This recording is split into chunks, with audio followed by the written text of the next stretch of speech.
Okay, one last thing on the camshaft saga here. So, talked to Scooch and Dicky.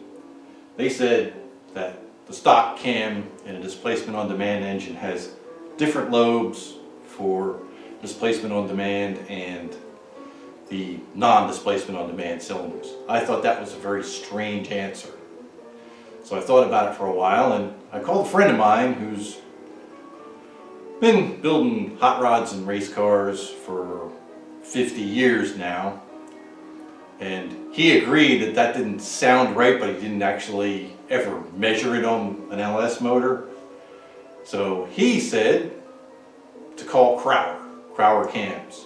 And we've always dealt with Crowler cams in the past, you know, back in the days before LS's.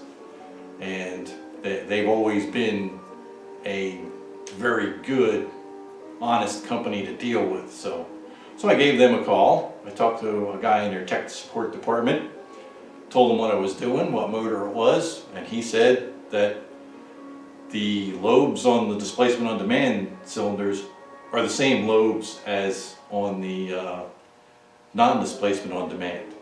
And he said that they actually do, basically, the way he put it, he said that they dust a high mileage cam and send it back to the customer, because apparently that's cheaper than, you know, doing a new cam.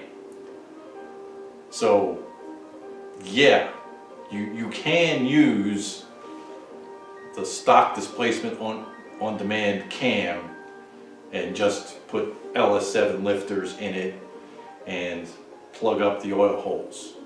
And apparently, from what the guy at Crowler said, he said a lot of people actually do that. In the old days, you could understand you want to change the cam because your 1975 Chevy 350, you know, made 110 horsepower.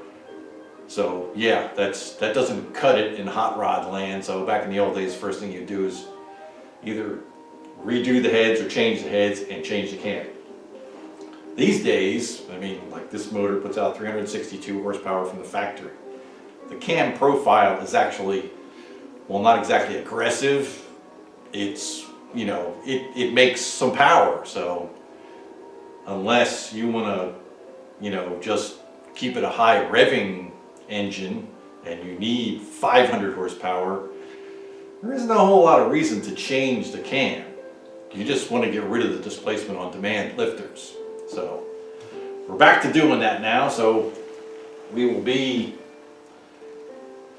plugging up these holes and putting the LS7 lifters in it, and that's that. Okay, so we're into the project of drilling and tapping these displacement on demand oil passages out. Got the motor flipped upside down. Took a couple tries to figure out how to get this technique to work. So what we're doing right now, kind of hard to see when it's upside down and there's no light, but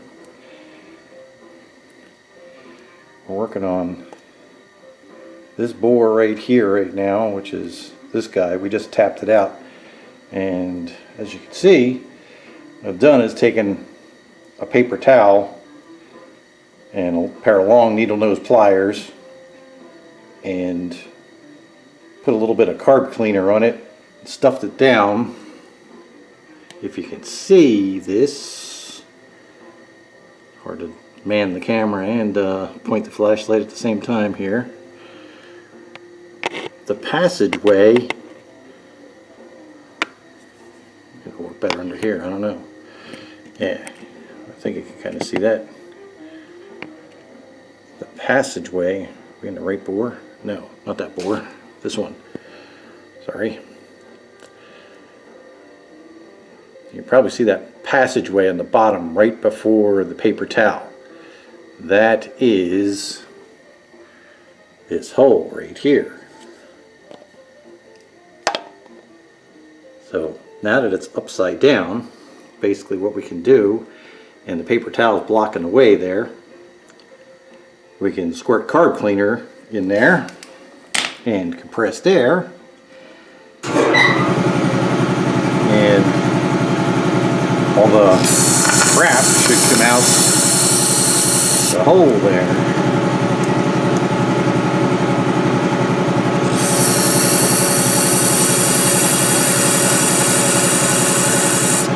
So you get a healthy amount of that in there and hit it with some air.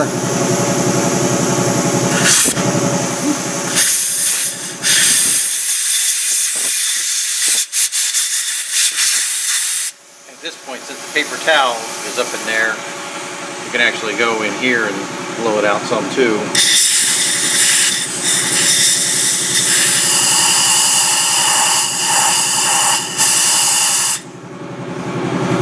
Just to work it back and forth a little bit, because you can't actually get from the back side into the passage, so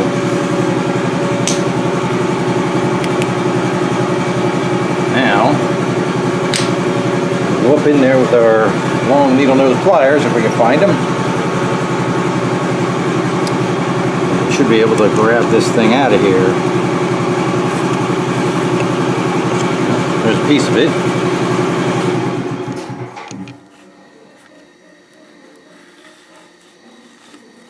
Go. Now we have these plugs that will go right in here.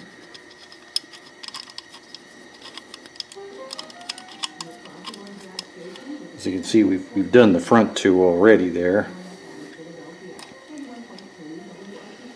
Yeah, this method works. I mean, these passageways aren't going to leak any more oil anymore, that's for sure.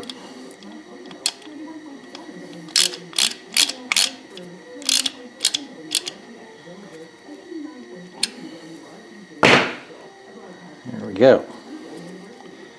That one's down in there a little further than the other ones, but that's fine. Not going to hurt anything. Just there to block the oil passage.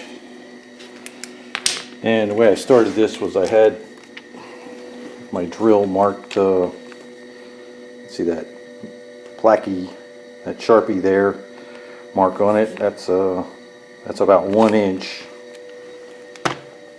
And on this is an 1/8 inch tap, 1/8 inch national pipe thread. And you take it pretty much all the way up. It's probably only about 4 or 5 threads left when I'm done. And the drill is a, what the heck size is this drill? I think it's 21/64 is it? Anyway, it's about 0.335 inch, somewhere right in there. Anyway, that's how we're doing it. Should get it done this evening. Okay, all the plugs are in. And cleaned out the lifter bores and made sure we didn't get nothing down in there. Oh crap. Guess what I forgot to do? That last one, I forgot to pull the paper towel out. So, let's get our cranker here, crank the cam out of the way. Good thing we saw that now.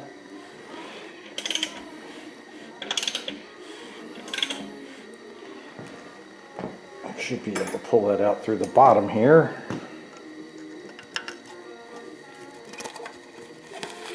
There we go. Okay, so that's that.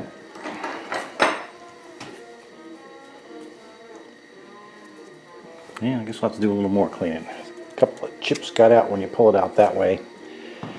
That wasn't really the right thing to do, but they're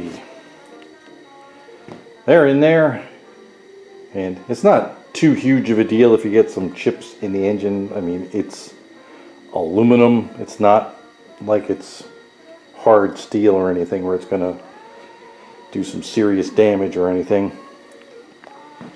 But yeah, that's how you do that part. DOD deleted.